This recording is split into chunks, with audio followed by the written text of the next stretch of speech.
절대 가능이라는 제목으로 말씀 증거하겠습니다. 어제는 절대 불가능을 제목으로 말씀을 증거했습니다. 율법주의자, 신비주의자, 박애주의자, 종교주의자, 사실상 하나님은 사용할 수 없습니다. 이 시대에 재앙이 어떻게 온지를 전혀 감각이 없는 자, 하나님은 사실상 전도와 선교에 사용을 하실 수 없습니다. 영적 문제가 무엇이고 앞으로 영적 문제가 어떻게 일어날 것인지에 대해서 전혀 생각도 없고 감각이 없는 자, 사실상 하나님이 사용할 수 없습니다. 왜 그렇겠습니까?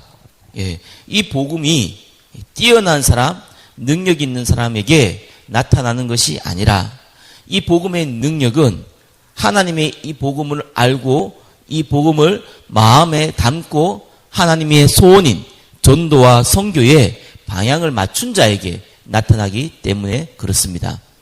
그러다 보니까 아무래도 대통령이나 능력자나 큰 사업이나 이런 분들보다는 연약한 자, 오히려 부족한 자들 통해서 하나님은 더 많은 일을 하시는 겁니다.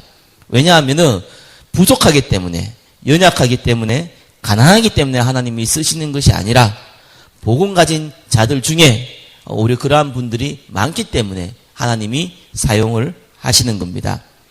스데반의 일로 인해서 스데반이 순교를 당했지 않습니까? 그러니 예수 믿으면은 핍박을 당하니 그것도 대표적으로 스데반이 죽음을 당했으니 모두가 흩어져 버렸습니다. 그러면 큰 환란이 있었고 그러면 큰 문제라고 생각하기 쉽습니다. 그러나 이때에 흩어진 자들이 이것이 복음을 전할 수 있는 기회라는 것을 알았습니다. 성령의 인도를 잘 받은 것이죠.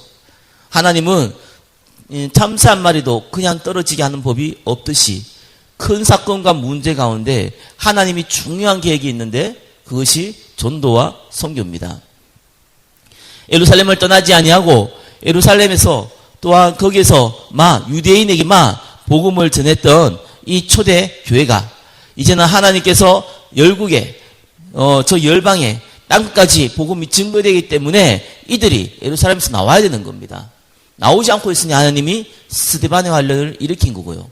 그 결과 당연히 흩어지니까 이제는 안디옥까지 여기 보니 구레네까지 전부 유대인뿐만 아니라 이때 당시에 유대인이 아닌 이방인들에게 복음이 증거되어질 기회가 온 겁니다. 그래서 만들어진 교회가 안디옥 교회입니다. 하나님의 성령 인도를 정확하게 받은 겁니다. 저와 여러분이 기억해야 되는 것입니다. 있습니다. 돈을 너무 좋아하면은 어떻게 하면 내가 돈을 벌 수 있을까? 여기에 사회에 흘러가는 경제의 흐름을 굉장히 관심이 많습니다. 살을 좀 빼야겠다 이러면은 어떤 다이어트가 효과가 있을까? 내 주변에는 어떤 걸 할 수 있을까? 여기에 굉장히 또한 신경을 써서 거기에 흐름을 타게 되어 있습니다. 마찬가지로 우리가 복음 가진 자가 하나님의 중요한 흐름을 타지 아니하면은 사실상 하나님 앞에 쓰임 받는 데는 한계가 있습니다. 저와 여러분들이 하나님의 성령의 인도 받을 때 중요한 부분을 보셔야 됩니다. 중요한 흐름을 타야 됩니다. 첫 번째 저와 여러분들이 타야 될 흐름이 있습니다. 그게 뭡니까? 많은 사람들이 있고 많은 교인들이 있고 많은 성도들이 있는데 그 중에 제자들이 있습니다. 이 사람들을 제자화 시켜야 되는 겁니다. 이 사람들이 복음을 가진 이 구원받은 하나님 백성 중에 전도를 사랑하고 생명을 사랑하는 사람들은 우리가 따로 도와야 됩니다. 그 사람들과 함께 전도할 수 있도록 우리가 만들어야 되는 겁니다. 그걸 보고 제자의 흐름이라고 합니다. 그 흐름을 타야 됩니다. 그리고 우리가 가는 모든 곳에는 흑암의 권세가 있습니다. 이걸 꺾어야 됩니다. 하나님의 나라가 임해야지 일이 됩니다. 그래서 하나님 나라가 임하도록 기도하며 우리가 그 흐름을 타야 되는 겁니다. 세 번째 저와 여러분이 타야 될 흐름이 있습니다. 오직 성령이 너희에게 임하면 너희가 권능받고 예루살렘과 온 유대와 사마리아 땅까지 이르러 내 증인이 된다고 했거든요. 세계복음화입니다. 우리는 비록 연약하지만 가정복음화도 못한 연약한 사람들에게 있을 수도 있지만 우리는 내 개인 문제 가지고도 고민할 수 있는 자도 많겠지만, 그러나 하나님이 우리를 부르실 때는 우리의 수준과 상관없이 세계복음화할 수 있도록 우리를 불렀기 때문에 땅끝까지 이르러 복음 증거되는 세계복음화라는 이 흐름을 저와 여러분들이 타야 되는 겁니다. 네 번째, 저와 여러분이 타야 될 흐름이 있습니다. 반드시 교회의 배경을 가지고 우리가 성령의 인도를 받아야 되는 겁니다.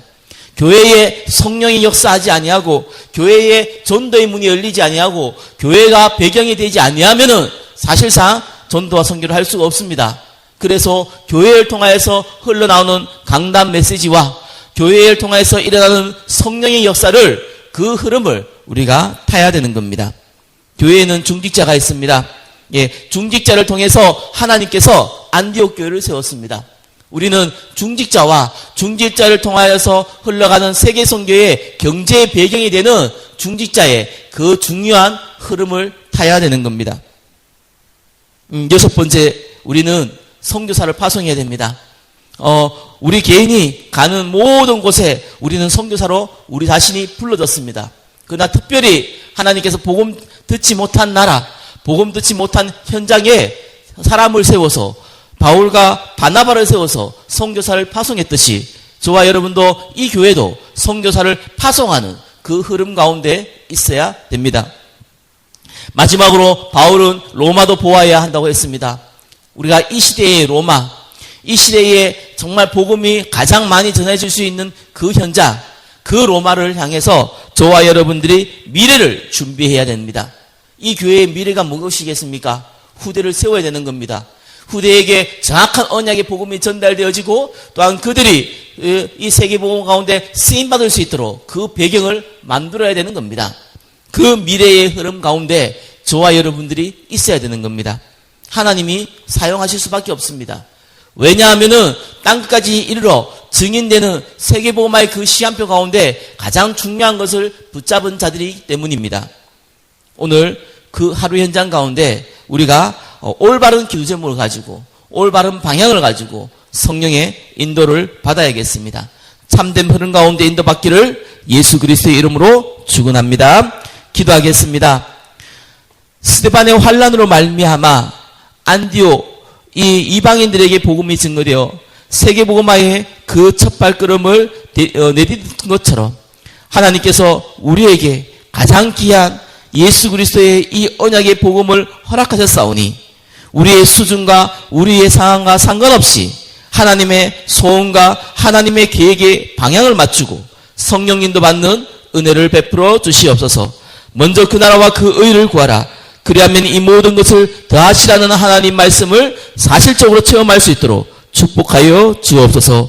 살아계신 우리 주 예수 그리스도 이름으로 기도드립니다. 아멘.